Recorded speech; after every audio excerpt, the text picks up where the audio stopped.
সিরিয়ালে কাজের মেয়ে যখন বাড়ির বউ হয়। ঘন্টি, তুমি কি করে এত কেয়ারলেস হতে পারলে? আমি অফিসে একটা ইম্পর্টেন্ট ডকুমেন্টস ফাইল তোমাকে রাখতে দিচ্ছি, তুমি সেইটুকু পর্যন্ত রাখতে পারোনি। ছি ঘন্টি ছি। কত ইম্পর্টেন্ট ডকুমেন্টস ছিল তো, তুমি যা তোমার আইডিয়া আছে এগুলো নিয়ে। ও জানি সরে বাবু, ও কাগজ খান কত দরকারি ছিল, ও আলমারিতে রাখেছিল, আমি এখন খুঁজে পাচ্ছি না সৌরি বাবু। কত ইম্পর্টেন্ট টেন্ডার ছিল ওতে, যেগুলো আমার হাতছাড়া হয়ে গেল। এখন আমার অফিসে গিয়ে বসকে কি জমা দেবো? আমি জানি ওই ফাইলটা তুই রেখেছিলিস, তাই জন্য তো ওটা আমি আগে থেকেই সরিয়ে রেখে দিয়েছি। যত পারিস খোঁজ ওর। গড না সৌরি বাবু, তুই বিশ্বাস কর মুড়ে মু যত্ন করেই রাখছিলুম। তা রেখেছিলিস তো গেল কোথায়? ওখান থেকে তো আর পাগনা মেলে উড়ে যাবে না, তাই যে নিজে থেকে ডানা গজিয়েছে আর উড়ে পালিয়ে গেছে। ও প্লিজ, আমার প্রচন্ড মাথা গরম হয়ে যাচ্ছে, তুমি আমার চোখের সামনে থেকে এক্ষুনি বেরিয়ে যাও। না না সরি বাবু, না সরি দিদি, আমি তা বলিনি। সরি দিদি, আমি তা বলিনি। আমি যত্ন করে রাখছিলুম। কি থেকে সে কি হয়ে গেল মুসানি লাই। কত ইম্পর্টেন্ট কাগজ ছিল, তোমার কোনো আইডিয়া আছে? মাথা মোটা কোনো আইডিয়া নেই তোমার। ওই মা, ওই জন্য বলে অশিক্ষিতরা অশিক্ষিতই থাকে, কোনোদিন তাদের মাথায় তুলতে নেই। সৌরে বাবু, তুই এ কথা কইতে পারলি? Sorry Babu. ও প্লিজ ঘটি শাট আপ। এখন আমি বুঝতে পারছি যে তোমার মতো একটা আনকালচার মেয়েকে, গেও মেয়েকে আমার বিয়ে করাটা ভুল হয়েছে। তুমি প্লিজ এখন বেরিয়ে যাও, গেট আউট। ঠিক আছে, আজ আমি থেকে চলে যাচ্ছি। আমি কোনোদিন না তোমার মুখটা পর্যন্ত দেখতে চাই না, ওকে প্লিজ লিভ।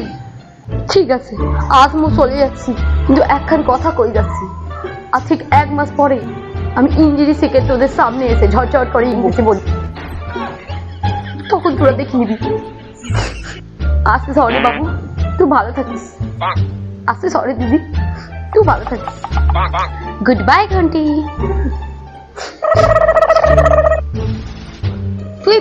তুই বল এখন আমি কি জমা দেবো? প্লিজ কাম ডাউন, সব ঠিক হয়ে যাবে, ছাড়ো সব। এখন কত ইম্পর্টেন্ট ডকুমেন্টস ছিল এগুলো, বিদেশি ফ্যাক্টরি থেকে কত ইম্পর্টেন্ট নোটস এসেছিল আমাদের এখানে। গড, বুঝতেই পারছি, ছাড়ো সব। 1 মাস পরে যা হয়। রিমোট, আজ কতদিন হয়ে গেল ঘন্টি তোর জীবন থেকে চলে গেছে। তুই এইভাবে কতদিন না নিজেকে কষ্ট দিবি বল দেখিনি? চল এইভাবে জীবনটাকে না নষ্ট করে আমরা দুজনে মিলে বিয়েটা করে নিই, সুখে শান্তিতে ঘর করবো। ও প্লিজ চুপ কর তুই, আমি এখন বিয়ে টিয়ে করতে পারবো না। আমি এখনো পর্যন্ত আমার ঘন্টিকেই ভালোবাসি, আর সারা জীবন ওকেই ভালোবেসে যাবো। ঘন্টি আমার জীবনে নেই তো কি হয়েছে, ও স্মৃতি আমার সঙ্গে আছে, আমি এখনো ভালোবাসি।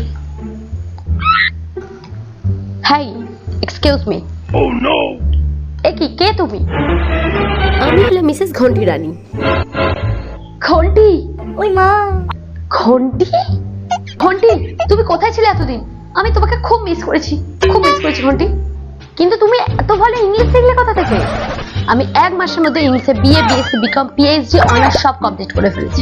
আমি আর কোনোদিনও তোমাকে হারাতে চাই না ঘন্টি। আমি বুঝতে পেরেছি তোমার কতটা মূল্য আছে আমার জীবনে, ওটা হলো আমার হাজবেন্ড, ওকে? তুই আবার আমার একই পথের কাঁটা হয়ে দাঁড়ালি ঘন্টি। সে আবার একই পথের কাঁটা এসে হাজির আমার জীবনে। পথের কাঁটাটাকে তুমি উপরে ফেলবো, আজ না হোক কাল। Just wait and watch.